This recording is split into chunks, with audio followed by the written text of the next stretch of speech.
Ya, halo Sobat AN, balik lagi dengan saya, Besti rebahanmu, yaitu si pendongeng handal.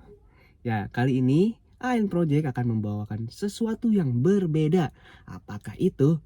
Ya, kita akan mencoba membahas sebuah alur anime. Animenya apa? Ya, tentunya anime yang lagi booming sekarang ini, yaitu Kimetsu no Yaiba atau Demon Slayer. Nah, kali ini kita akan mencoba membahas di chapter 125 sampai chapter 127 di season ketiga ini, yaitu dimana Tanjiro melawan iblis bulan atas nomor 4 Hantengu. Bagaimana cerita serunya tentang anime ini?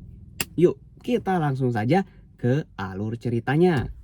Pung.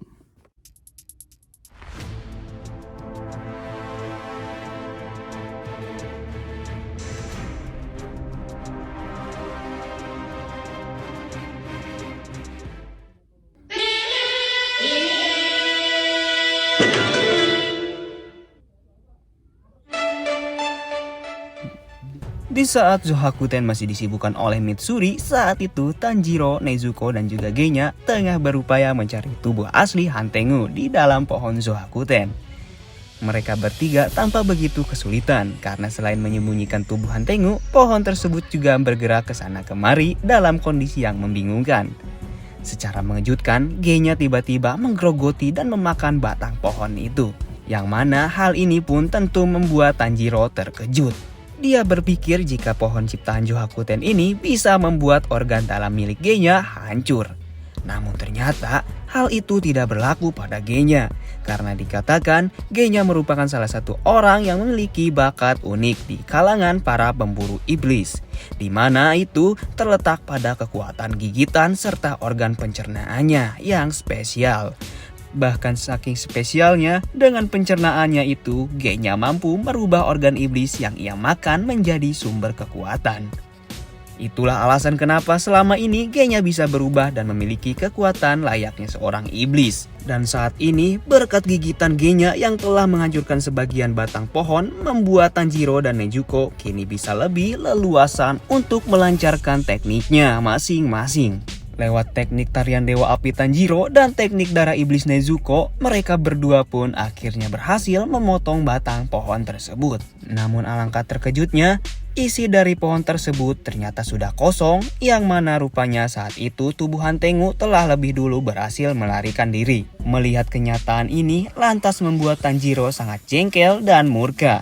Saking murkanya, saat menemukan Hantengu yang sedang berlarian, Tanjiro menyatakan bahwa dirinya tidak akan membiarkan Hantengu lolos. Tak peduli kemanapun dia pergi, Tanjiro akan terus mengejar sampai Hantengu membayar semua dosa yang telah ia perbuat. Tidak terkecuali Genya, dia yang saat itu ikut kesal seketika langsung melemparkan batang kayu besar ke arah Hantengu. Aksinya ini lalu disusul oleh Nezuko. Melihat Hantengu terhempit sebuah pohon, dengan cepat Nezuko menyerangnya, akan tetapi upaya yang dilakukan Genya dan Nezuko tidak membuahkan hasil. Hantengu nyatanya berhasil lolos dan mampu berlari dengan cepat. Sadar bahwa Hantengu memiliki kecepatan yang sulit dijangkau, Tanjiro tiba-tiba teringat pada apa yang diucapkan oleh Zenitsu. Dia mengatakan fokus utama teknik pernapasan petir terdapat pada bagian kaki. Dengan mengalirkan pembuluh darah dan serat otot pada kakinya, dalam sekejap mata dirinya bisa bergerak cepat seperti petir yang menyambar di udara. Lewat ingatannya itu, Tanjiro pun mulai mempraktekkan teknik napas petir tersebut, yang mana secara mengejutkan, dalam sekejap mata Tanjiro mampu melesat cepat dan berhasil melayangkan tebasan ke leher si bocil Hantengu. Namun sayangnya, tanpa diduga-duga, sebelum lehernya terpotong, tubuh kecil Hantengu tiba-tiba berubah menjadi cukup besar. Akibatnya, Tanjiro yang tak sempat menjauh seketika mendapat cengkraman keras dari tangan si genderuwo Hantengu. Di sisi lain, melihat hal itu dengan cepat, Genya lalu mencoba melepaskan Tanjiro. Begitupun Nezuko. Agar bisa melemahkan genderuwo ini, dia berhasil membakarnya menggunakan teknik darah iblis. Apa yang dilakukan Nezuko dan Genya ini pada akhirnya mampu melepaskan Tanjiro dari cengkraman genderuwo. Namun dikarenakan genderuwo satu ini bersikeras untuk lari tanpa mempedulikan tangannya yang putus, baik Hantengu, Tanjiro maupun Nezuko, ketiganya harus terjatuh dari sebuah tebing. Setelah terjatuh dari tebing yang cukup tinggi disertai pedang Tanjiro yang masih tertancap, Hantengu lalu bangkit dan mulai berjalan. Dirinya sadar bahwa kekuatannya kini mulai melemah. Hal itu disebabkan oleh Zohakuten terlalu banyak menyerap kekuatannya.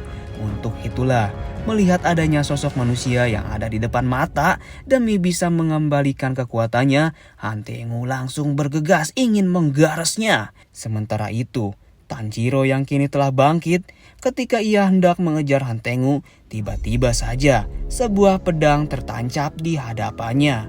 Ternyata pedang tersebut merupakan pedang berkarat yang belum selesai digurinda oleh Haga Nezuka. Pedang itu sengaja diberikan Tokito agar Tanjiro bisa segera membunuh iblis Hantengu. Tak perlu waktu lama, dengan menggunakan pedang tanpa subah itu, Tanjiro langsung melesat cepat menggunakan napas petir. Terlihat lewat teknik kilatan tarian Dewa Api yang dilesatkan dalam sekejap mata, Tanjiro berhasil memenggal kepala Hantengu. Merasa pertarungan ini telah berakhir, Tanjiro yang melihat matahari akan segera terbit lalu menyuruh Nezuko untuk berlindung. Namun di sisi lain, bukannya lari menjauhi tempat terbuka, Nezuko malah menghampiri Tanjidor. Sambil berusaha mengatakan sesuatu, dia mencoba memberi petunjuk tentang apa yang ada di belakangnya. Dan benar saja, tanpa disadari Tanjidor, secara mengejutkan, tubuh Hantengu ternyata masih hidup. Saat itu tubuhnya tengah berusaha menangkap dua orang penempat pedang.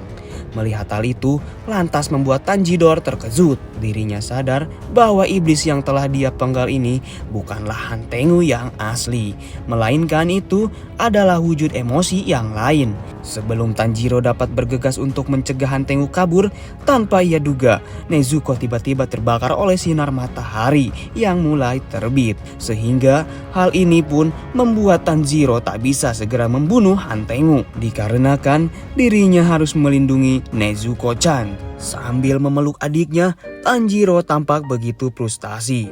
Dia tidak tahu apa yang harus dia lakukan saat ini. Di samping Genya dan Tokito yang jaraknya tampak jauh, Tanjiro juga tidak tega untuk meninggalkan Nezuko terbakar.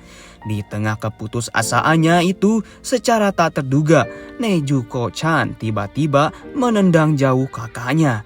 Merasa sinar matahari ini tidak akan membuatnya mati, senyumnya yang hangat, Nezuko seolah menyuruh Tanjiro untuk segera membunuh Hantengu. Melihat apa yang ditunjukkan Nezuko ini, membuat Tanjiro pun kembali menguatkan tekadnya. Lewat penciumannya yang tajam, dia akhirnya mampu menemukan di mana iblis asli Hantengu berada. Dan ternyata, tubuh aslinya bersembunyi di dalam jantung iblis tersebut. Tanpa ada rasa ampun, bersama aktifnya tanda pemburu iblis, Tanjiro langsung melesat dan menebas Hantengu dengan menggunakan tebasan bara api yang dilesatkan ke jantung iblis tersebut. Tanjiro akhirnya berhasil melenyapkan iblis Hantengu sepenuhnya. Begitupun tubuh Zohakuten yang dari tadi menahan gempuran janda pirang atau Mitsuri kini telah lenyap tak tersisa, bersamaan dengan tubuh aslinya yang mulai mengikis. Hantengu lalu diingatkan dengan kilas baliknya di masa lalu.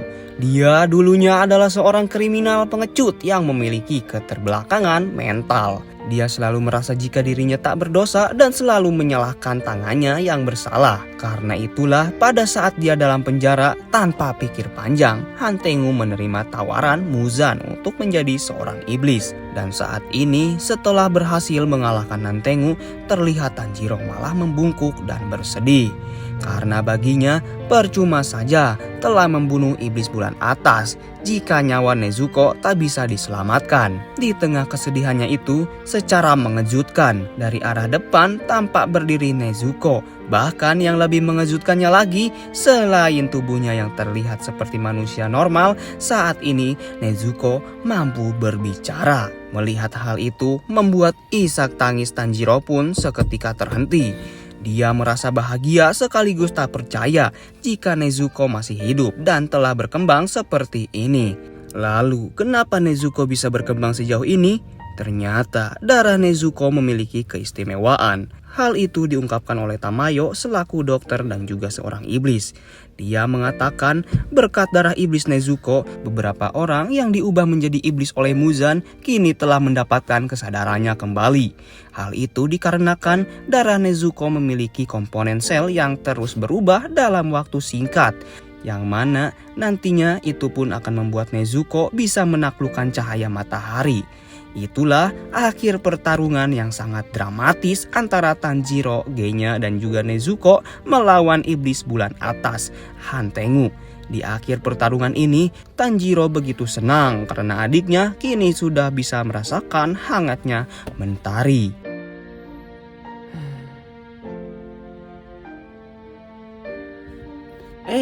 Sobat AN, apakah ceritanya sudah selesai? Oke, ternyata sudah selesai. Oke, mungkin itu saja dari AN Project untuk pertama kali mencoba pembahasan tentang alur cerita anime. Ya, kurang lebihnya mohon maaf. Terima kasih sudah menyaksikan video ini. Tolong bantu terus channel ini untuk berkembang lebih banyak lagi, maksudnya lebih baik lagi. Oke, tolong bantu support channel ini ya, sampai bisa dimonetisasi oleh pihak YouTube. Udah, terima kasih untuk kalian semua yang sudah menonton video ini sampai selesai. Pokoknya support terus channel ini sampai menjadi yang lebih baik lagi. Terima kasih. Jangan lupa saksikan video lainnya hanya di AN Project. Sampai jumpa. Bye.